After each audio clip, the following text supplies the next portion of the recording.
All right, guys, so I got to read Sinestro #1, and I got to say this is one of my all-time favorite bad guys. Even though I don't even like bad guys to begin with, he's one of my favorites to follow because he was such a good guy, such an awesome dude, trying to train the next awesome dude in line after him, and he ended up becoming, actually just being the entire time, like the biggest dick in the world, and slowly but surely he ended up becoming even more of a total asshole, and you really can't hate him for most of it, which is kind of cool. You can kind of get behind him. At least I can.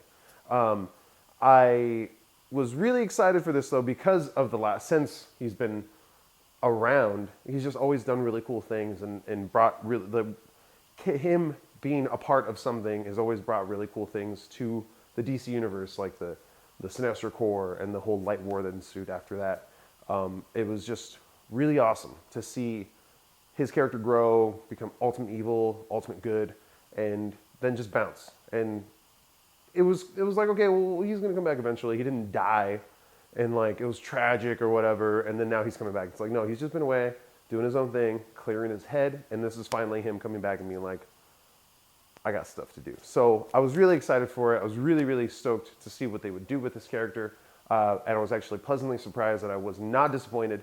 Dale Eaglesham artwork is one of my favorites. I fell in love with him in Justice Society of America, written by Jeff Johns, and that was just a great series, mainly because the artwork was really good and it wasn't too overdone and big and bulky, but it also wasn't too plain. It had like a good mix of being very kind of realistic, but also a comic book at the same time. You totally understood that it was characters and they had big action stuff, but it had a sense of realism to it, which I love.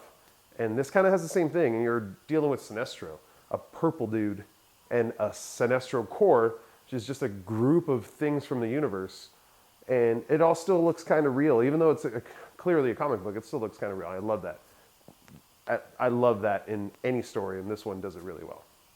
And Cullen Bunn, sorry, he actually wrote a really good story. It wasn't Jeff Johns, and I usually get really, really disappointed when a character's done really well by one writer and it's not done as well with someone else, but he had a really good take on this character and where he was coming from and the way he sees himself in the world and in the universe. So I really enjoyed that all around. 5 out of 5 Nerd Skull book. Check it out, and I can't wait to see where this dude ends up this year.